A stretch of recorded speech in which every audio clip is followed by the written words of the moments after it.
My name is Cheryl, and at the beginning of last year, I ate too much fancy food and gained 5 kilograms. Now I'm 49 years old and trying to lose weight before the holidays. My plan is to lose 5 kilograms now so that if I gain it back during the holiday season, it won't be a big deal, right? You must be kidding, there's so much delicious food from Christmas to New Year's. It's a happy problem to have. I'll probably end up buying myself Valentine's chocolates too. Oops, I'm already drooling. Looks like I'm going to gain weight again this year. Oh well. Today, I have a story from winter that I'd like to share with you. It's about something that happened when I was 28 years old. After dating for several years, my boyfriend Paul and I got engaged, and I introduced him to my parents. This was the so-called marriage greeting. My parents liked Paul, and everything was supposed to go smoothly. But then my older sister Laura, who is 3 years older than me, came home from work and there was an issue. She became fixated on Paul. It's strange, but when you're sisters, you can sense each other's feelings. I could tell right away that she had fallen in love with Paul the moment she saw him. I hoped it was just a fleeting crush, but when she shook his hand, she blushed and held on a little too long. Even when she talked to him, there was this dreamy look in her eyes. I didn't think it was right for her to act like that toward my fiancé, but maybe she didn't even realize she was doing it. Emotions can be hard to control, so I decided to pretend I didn't notice, hoping my sister wouldn't act on her feelings.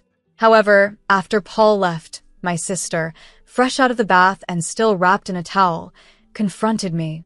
"You should call off the engagement," she said.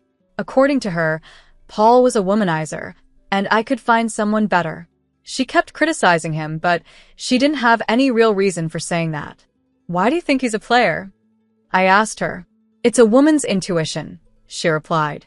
The thing is, my sister has never had a boyfriend, so how could I trust her woman's intuition when she has no experience with men? I decided I should trust Paul, whose character I've known for years. I casually brushed off my sister's advice, saying, "Yeah, I'll be careful," without taking it too seriously. After that, Paul started visiting our home often. He said he wanted to build a good relationship with my family, so I invited him over, feeling comfortable about it. My parents were happy, and I hoped Paul would get along well with them since he was going to be my husband. But while things should have been going smoothly, my sister had other ideas. She tried to get close to Paul in a different way. According to Paul, when I wasn't around, she would grab his arm, press her chest against him, and ask, "Don't you think Marianne is a bit immature?" She even asked for his contact details and once purposely fell down in a way that exposed her underwear. Paul said it was so over the top that it was actually funny, but I would have been worried if he was the kind of man to take it seriously. My sister believed she had a chance because Paul couldn't directly reject her since she was my sister. Every time they met, she would approach him with a sweet voice, saying, "Hey." It started with her falling in love at first sight, but it didn't help that Paul worked for a big company, which made him even more appealing to her. She told me, "He's reliable, has a face I like, and seems like the kind of man who can provide security for the future." She was completely taken by him. My parents saw all of this happening, but said nothing. In fact, it wasn't unusual for them to stay quiet when it came to my sister's actions. Honestly, she's always been the type who struggles with things. For example, if she's asked to warm up food, she might accidentally use a plastic dish that isn't heat-resistant, and it melts. She wasn't good at studying, either, or at sports. She often skipped swimming class by making excuses like hurting her foot, feeling unwell, or having skin problems. She wasn't great at schoolwork, sports, or even household chores. And to be honest, she's not particularly good-looking either. Still, because she's the eldest daughter, my parents always treated her differently, giving her special treatment. They even quietly pushed the responsibility of supporting her onto me. I was constantly told to make sure she stood out, but without drawing attention to myself. It felt unfair to be treated so differently as siblings, but I guess my parents saw her as someone who couldn't do much on her own and felt sorry for her. On the other hand, I've always been the type to do things quickly and efficiently. Maybe the adults didn't see much value in helping someone who could handle everything themselves. So, I became good at managing my sister's needs. Sometimes I would even pretend to be less capable in public to keep the balance. But as I grew out of my teenage years, I realized that continuing like this wasn't going to help me in the long run. I started pushing back against my parents and doing things my way. If I had kept going along with everything, I would have become someone who couldn't do anything. When I started standing up for myself, my sister didn't like it much because she was losing my support, but we never really had a bad relationship. We could still talk normally, and sometimes I even gave her advice when she had problems. Our family had its issues, like being too protective of my sister and a little bit of tension between us, but I still thought we were a pretty normal family. However, things changed when Paul didn't return my sister's feelings. She couldn't handle the fact that her younger sister was getting married before her. The night before my wedding, my sister blurted out to our parents, "I can't accept that my younger sister is getting married before me." My dad tried to calm her down, saying, "Don't worry, Laura. You'll find a good partner soon, too." I agreed with him. "Yeah, Laura, it's not a big deal." But she wasn't having it. Normally, the older sister gets married first, then the younger one. It's too soon for her. "The wedding is tomorrow," I reminded her. "What are you talking about, Mom? Don't you care about me? I'll be the poor older sister who's left behind while her younger sister moves on," she cried. That night, I listened quietly from the hallway as my sister and our parents argued. Should my sister really get married first? If I waited for her to marry, I would end up growing much older, without any progress in my own life. What was she thinking? I hoped she would calm down after venting her frustrations. Then I heard something shocking. "We won't attend the wedding tomorrow, Laura. Please be okay with that," my father said. What? Both my parents agreed not to come to my wedding just to make my sister happy. I couldn't believe it. It was like they were under some spell, doing whatever she wanted. This went way beyond simply indulging her. Even then, my sister sighed, still not fully satisfied. "Fine, I'll compromise. Let her have a wedding that nobody acknowledges." It was clear she didn't want me to marry Paul, likely because she had feelings for him. It was unbelievable that my parents wouldn't attend my wedding because of my sister's jealousy. The day of my wedding came, but I barely slept the night before. Instead of excitement, I felt anxious and uncomfortable, constantly thinking about what had happened. I'll never forget the satisfied smile on my sister's face when my parents told her they wouldn't be there. At the venue, I had to explain to Paul and his parents why mine weren't coming. I apologized and said, "My sister doesn't support this marriage, so my family won't be attending." I told them it was heartbreaking to say that my own parents weren't coming to my wedding. My in-laws were shocked and couldn't believe there were parents who wouldn't attend their daughter's big day. After hearing my story, they stayed silent for a while. The mood felt so heavy, but then my mother-in-law gently took my hand, and my father-in-law placed his hand on top of ours. "Remember, your family is here with you. Don't let this day be a sad one. Come on.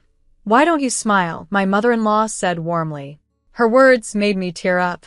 Paul, seeing me cry, softly stroked my head and said, "Ashley, I'm your husband now, so please stop saying that your family isn't here."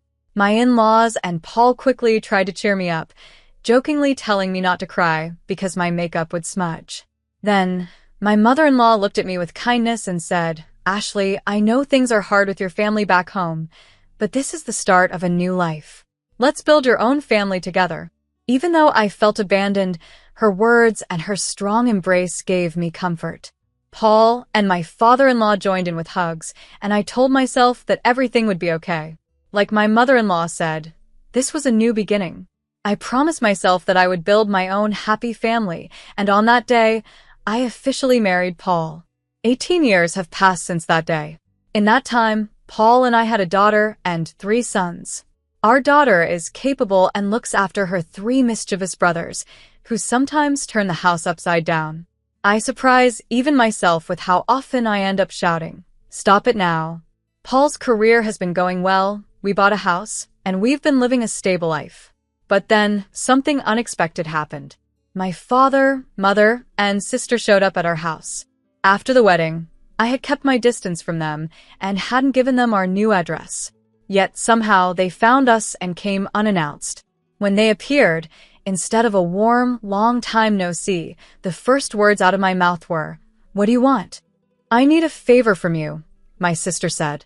My parents added, "It's something only you can do for us," looking at me with serious expressions. I had no idea what they could possibly want after 18 years of silence. Half curious and half afraid, I wondered what was going on. I stayed quiet as my mom spoke up. "We want you to give Paul to your sister." "What?" Both Paul and I were stunned by her words. "Wait a minute, what do you mean I need to give Paul away?" I asked sharply. My parents both looked away, guilty, while my sister stood there, smug and proud. "She's still single, and she's turning 45 this year." "That's a problem," my father said. His words made no sense to me, and Paul looked just as confused. "Actually," my father continued, "the company she worked for recently went out of business, and she's unemployed now. It's tough. We're worried about her future, being single and without a job. We hope you understand. Since you're sisters, you should feel the same way." In my mind, I thought, no, I definitely don't think so, but I stayed silent, waiting to see what they would say next. I was getting frustrated with how slowly my father was speaking, but I held back from saying anything, eager to hear his point. "She's always liked Paul, and she's still alone because of it. You've had your time with him. Could you let her have him for the rest of her life?" "What?" Paul and I were speechless. My parents kept pleading, "Please," while my sister stood there confidently, certain she would get what she wanted. Given how my parents always catered to her, it made sense that she believed this, but the request was outrageous. As I put my head in my hands, Paul pulled me aside and whispered, "This could actually be a chance." "A chance? What do you mean?" I asked. "Well, remember that joke you made when you were drunk? It's like it's coming true," he said with a small grin. "Then, should we go with it?" I asked. We stood up and turned back to face my sister and parents. "Do you really love Paul that much?" I asked. My sister was caught off guard. She blinked in surprise and repeated, "Yes, yes. I've loved him all this time." "Wow, that's some serious love," I said. "You've been in love with him for 18 years, even though he's married to me?" "Yes," she said. "It's been so painful watching you and Paul together. It should have been me." Paul and I could barely hold back our laughter at her serious tone. I took a deep breath and said, "All right, I give up. If you love him that much, I'll step aside." My parents were shocked. My mom quickly asked, "Really? Don't you love Paul too?" "No, actually," I said, looking at Paul. "To be honest, I've always liked Laura." Paul played along, turning to my sister and saying, "Yeah, I've always liked her too." My sister's face lit up with joy. "Really?" she asked, her face flushed with excitement. "I knew it. You never resisted when I hugged you, and your eyes always looked so loving," my sister said, excitedly. "I've been waiting for this moment, and finally, it's here." I had to hold back my laughter, and I could see Paul pretending to cry, though his shoulders were shaking from trying not to laugh. We just needed to keep this up a little longer. "We'll always be together from now on, Paul," my sister suddenly said, acting as if they had been a couple all along. She was so casual about it, like she'd been living in this fantasy for the last 18 years. "Laura, I'm happy," Paul replied with a smile. "Please be my support from now on." "Yes, absolutely," she said, clearly thrilled. "So, I'm going to quit my job," Paul announced, grinning. My sister's smile faded in an instant, and her face turned to shock. "Really?" "Yeah, I want to be with you all the time, Laura. So I'm quitting my job to always stay by your side." "What?" she stammered, clearly not expecting this. "I won't even go outside anymore," Paul continued cheerfully. "I'll follow you everywhere. I'll even watch you do housework from behind." My sister froze for a moment, her panic setting in, while our parents looked visibly disturbed. "But I'm not working either. This is a problem," she muttered. "What's the problem? If we're together, we have nothing to fear. We don't need money to be happy," Paul replied. "But nowadays, we need to pay for things like insurance. It's not like the old days. We can't just live on love alone," she argued, her eyes starting to lose focus. Sensing the moment was right, I jumped in. "Paul, if we end up divorcing, I'll be taking a large share of the assets, so you better pay up." "Don't worry," Paul said with a laugh. "Your sister and parents will take care of everything." Hearing this, my parents turned pale and exchanged worried glances. Laura, my father said, this is hard to admit, but this isn't right. Stealing your sister's husband, it's wrong. Exactly, Laura, my mom added, suddenly backing away from the plan. It was as if all the passion and support for my sister vanished in an instant. What are you talking about? You promised Paul to me. Laura yelled, her frustration growing. That was before my father began, but she cut him off. I don't want to hear it. Doesn't anyone support me? Laura screamed, and in her frenzy, she grabbed my mom's hair. My father tried to calm her down, but it was chaos. In the middle of all this, Paul calmly spoke up. Laura, to be honest, you're not my type. I respect you as Ashley's sister, but that's it. Everyone fell silent, their attention now on him. I don't really want to interact much with you, especially when you look at me like that, Paul said. That gaze actually turns me off. Knowing that someone has unreturned feelings for me is really uncomfortable. His honest words left my sister and parents speechless. But Paul, what was all that earlier? My sister asked, clearly confused. Stop acting so casually with someone else's husband, I said firmly. There's no way he could fall for you.